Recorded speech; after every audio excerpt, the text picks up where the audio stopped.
സുവിശേഷം പ്രസംഗിക്കുമ്പോൾ പ്രധാനമായും 6 സംഭവങ്ങളെയാണ് സുവിശേഷ പ്രസംഗത്തിലൂടെ അവതരിപ്പിക്കപ്പെടുന്നത്. 6 സംഭവങ്ങൾ നാട്ടുകാരടക്കം കേട്ടുകൊള്ളണം. സുവിശേഷം കവലയിൽ നിന്ന് പ്രസംഗിച്ചാലും, വീട്ടിനകത്ത് നിന്ന് പ്രസംഗിച്ചാലും, ആലയത്തിൽ നിന്ന് പ്രസംഗിച്ചാലും അതിനകത്ത് 6 മഹത്തായ സംഭവങ്ങളാണ്. ഏതാണ് 6 കാര്യങ്ങൾ? 1, യേശുവിൻ്റെ തിരു അവതാരം. 2, യേശുവിൻ്റെ പരമയാഗം. 3, യേശുവിൻ്റെ പുനരുദ്ധാനം. ഇത് 3 അനുഗ്രഹീതമായി കാതലായ സംഭവങ്ങൾ. യേശു ദൈവമായിരിക്കെ പാർത്തലത്തിൽ തിരുവവതാരം ചെയ്തു രക്ഷാകര ദൗത്യത്തിനായി. ആ യേശു 33.5 വർഷം കഴിഞ്ഞപ്പോൾ പിതാവിൻ്റെ ഇഷ്ടത്തിന് തകർക്കപ്പെടേണ്ടതിന് ഏൽപ്പിച്ചു കൊടുത്തു. അതാണ് പരമയാഗം.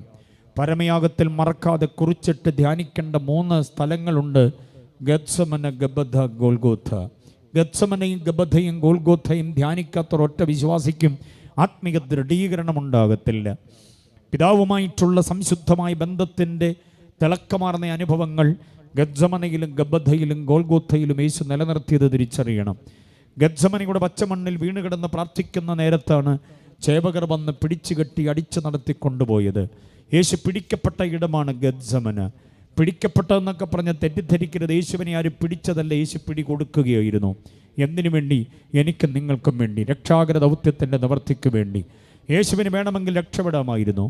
ചേവകരെ ജയിക്കുവാനുള്ള അതീതമായ ശക്തി വിശേഷം യേശുവിനുണ്ട്.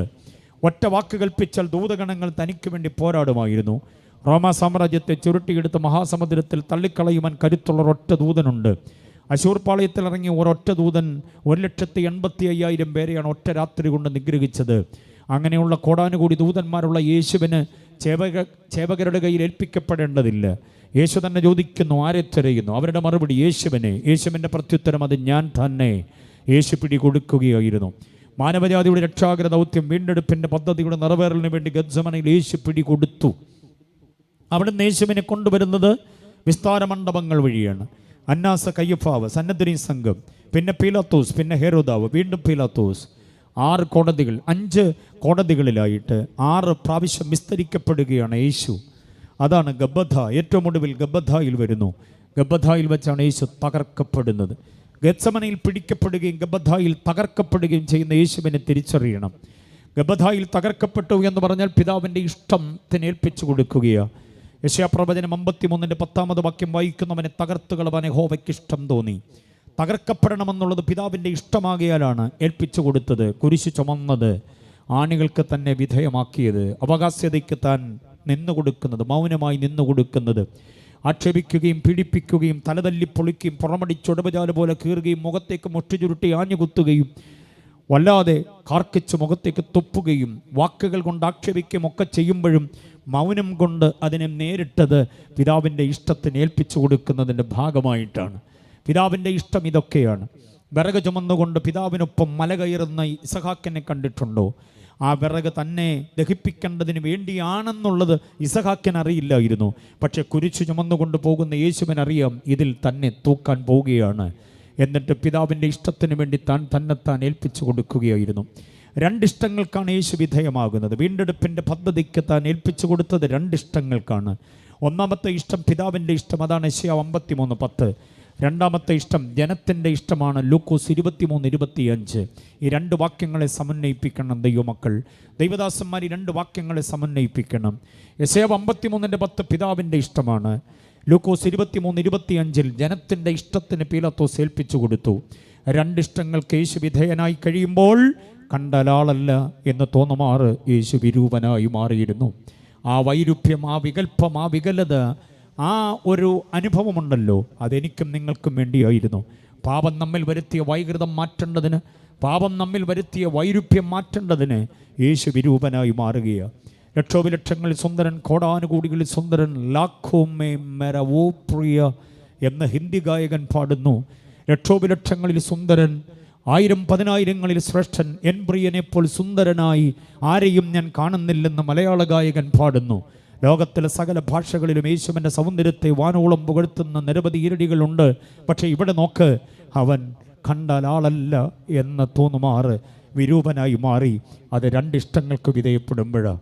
മുമ്പേ ഞാൻ പറഞ്ഞ ദൈവത്വത്തിൻ്റെ മഹത്വമുള്ളവന് നമുക്ക് വേണ്ടി ഈ വല്ലാത്ത കോലത്തിലേക്ക് മാറിപ്പോകുന്നത് എന്ന് നമ്മൾ അറിയണം. ഗബഥായിൽ നിന്ന് പടിയിറങ്ങി വരുന്ന യേശുവിൻ്റെ തോളിലേക്ക് തന്നെക്കാൾ ഭാരമുള്ള ക്രൂശെടുത്ത് വെച്ചുകൊണ്ട് അവർ നടക്കാൻ ആവശ്യപ്പെടുന്നു.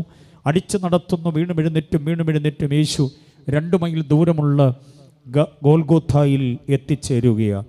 ഗോൽഗോഥായിൽ പാറയിൽ വെട്ടിയ കുഴിയിലേക്ക് അവനെ കുരിശോട് ചേർത്ത് ആണിയടിച്ച് ഉറപ്പിച്ച് എടുത്തെറിഞ്ഞിടുമ്പോൾ അവരാക്രോശിക്കുകയും ആക്രന്ദനം മുഴക്കുകയും ചെയ്തിട്ടുണ്ട്. പാറയിൽ വെട്ടിയ കുഴിയിലേക്ക് 33.5 വയസ്സുള്ള യേശുവിൻ്റെ ശരീരത്തിൻ്റെ ഭാരം ഫ്ലാവിയസ് ജോസിഫസ് പറയുന്നത് ഏതാണ്ട് 85 കിലോയാണെന്നാണ്. അങ്ങനെയാണെങ്കിൽ അതിനേക്കാൾ 3 ഇരട്ടി ഭാരമുള്ള തടിക്കുരിശ് ചേർത്ത് വെച്ച് ബന്ധിച്ച് ഇതിനെ ഒരുമിച്ചെടുത്തെറിഞ്ഞിടുമ്പോൾ ആ പാറയിൽ വെട്ടി കുഴിയിലേക്ക് ആ ശരീരം ആ കുരിശിൻ്റെ ഭാരത്തോടെ ചെന്ന് തറച്ച് പൊങ്ങി വീഴുമ്പോൾ ആ ശരീരത്തിൻ്റെ അസ്ഥിയോടുള്ള ബന്ധം വിട്ടുപോവുകയാണ്. അതാണ് ക്രൂശീകരണത്തിൽ ഏറ്റവും ഭയാനകമായിരിക്കുന്ന അവസ്ഥ. ആ വേദന സഹിക്കാൻ പറ്റില്ല. ശരീരത്തിൻ്റെ ജലാംശം മൊത്തം വാർന്നുപോയി. ഗത്സമനയിലെ പച്ചമണ്ണ് കുടിച്ചെടുത്തിട്ടുണ്ട്.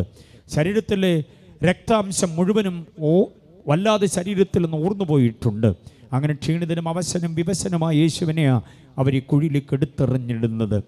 അസ്ഥിയോടുള്ള ബന്ധം വിടുമ്പോൾ ഉണ്ടാകുന്ന വേദന അസഹനീയമായിരുന്നു. അങ്ങനെ ക്ഷീണിതനായ യേശുവിനെ നിങ്ങൾ തിരിച്ചറിയണം. ശ്രദ്ധിച്ചു നോക്കണം. അവിടേക്ക് ശ്രദ്ധിച്ചു നോക്കുമ്പോൾ എന്തെങ്കിലുമൊക്കെ വാചകം പറയാൻ ശേഷി ഇനി ബാക്കിയുണ്ടെങ്കിൽ പറയേണ്ടത് എനിക്ക് ദാഹിക്കുന്നു എന്നാണ് പറയേണ്ടത്. എനിക്ക് ദാഹിക്കുന്നു എന്ന് പറയണം. പക്ഷേ ആ മൊഴി 5-ാമത്തേതാക്കി മാറ്റിയിട്ട് ആദ്യം പറഞ്ഞത് ഇവരോട് ക്ഷമിക്കണമേ എന്ന.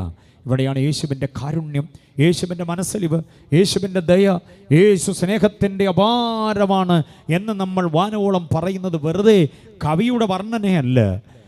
അവശനായി വിവശനായി ദാഹം കൊണ്ട് വിശപ്പ് കൊണ്ട് പൊറുതിമുട്ടി വേദന കൊണ്ട് വല്ലാതെ പുളയുമ്പോഴും തന്നെ ഉപദ്രവിച്ചവരറിയാതെ ചെയ്തതായതുകൊണ്ട് ഇവർക്ക് കരുണ കൊടുക്കണമേ പിതാവേ എന്ന അവർക്ക് വേണ്ടി പ്രാർത്ഥിക്കുവാൻ മനസ്സ് കാട്ടിയ ഒരു യേശുവ ഇന്ന് രാത്രിയിൽ നമ്മുടെ നേരെ കൈനീട്ടി നിൽക്കുന്നത്. സകല അപരാധങ്ങളെയും ക്ഷമിച്ച് സകല ദോഷങ്ങളെയും മറന്ന് നിന്നെ ചേർത്തുകൊള്ളുവാൻ ഇത്രനാളും അനുഭവിച്ച സുവിശേഷത്തിൻ്റെ സത്യത്തെ മുറുകെ പിടിക്കാതെ തിന്മയുടെ മതത്തിൻ്റെതായ ഏതാണ്ട് എടാകൂടങ്ങളിൽ കുരുങ്ങി നിന്ന് സമയം കളഞ്ഞു. സാരമില്ല, പോരെ, ഇനിയെങ്കിലും പോരെ എന്ന് പറഞ്ഞ് യേശു വിളിക്കുമ്പം ഓർത്തുകൊള്ളണം, ആ കരുണാമയൻ്റെ ആഹ്വാനം വിട്ടുകളയരുത്. യേശു ഗോൽഗോഥായിൽ നമുക്ക് വേണ്ടി. ഞാൻ പറഞ്ഞ 3 സ്ഥലങ്ങൾ നിങ്ങൾ തന്നെ ധ്യാനമാക്കണം. വിവരിപ്പാൻ എനിക്ക് നേരമില്ല. ഏതാണ് ആ 3 സ്ഥലം? ഗത്സമന, ഗബ്ബഥ, ഗോൽഗോഥ. ഇത് 3ഉം ധ്യാനമാകണം. പക്ഷേ ഈ 3ഉം ധ്യാനിക്കുമ്പോഴും നമ്മുടെ അകത്ത് ആത്മചൈതന്യമുണ്ടാകാം. പക്ഷെ അതിലേറെ കണ്ണ് നിറഞ്ഞ് വല്ലാതെ മനസ്സിനൊരു പിടച്ചിലുണ്ടാകാം. പക്ഷേ ആ പിടച്ചിൽ മാറി ആത്മീയ ആശ്വാസത്തിലേക്ക്, ആലോചനയിലേക്ക്, കരുത്തിലേക്ക് നമ്മൾ മാറുന്നത് എവിടെ വെച്ചാണെന്നറിയാമോ? കല്ലറത്തോട്ടത്തിലെത്തുമ്പോഴാണ്. Praise the Lord. തിരുവെഴുത്തുകളും പറഞ്ഞ പ്രകാരം അവൻ ഉയർത്തെഴുന്നേറ്റു എന്നുള്ളതാണ്. യേശുവിൻ്റെ പരമയാഗത്തിൽ ഈ 3 സംഭവങ്ങൾ നമ്മൾ ഓർത്തുകൊള്ളണം. അത് കഴിയുമ്പോൾ യേശുവിൻ്റെ പരമയാഗം കഴിഞ്ഞാൽ 3ാമത്തെ സംഭവം യേശുവിൻ്റെ പുനരുത്ഥാനമാണ്. ആ പുനരുദ്ധാനം കല്ലറത്തോട്ടത്തിലാണ് സംഭവിക്കുക. തിരുവെഴുത്ത് പറഞ്ഞിരിക്കുന്നത് പോലെ തന്നെ അവൻ പുനരുദ്ധാനം പ്രാപിച്ചു. 4ാമത്തെ സംഭവം യേശുവിൻ്റെ സ്വർഗാരോഹണമാണ്. സുവിശേഷത്തിലെ 5ാമത്തെ സംഭവം പരിശുദ്ധാത്മാവിൻ്റെ അവരോഹണമാണ്.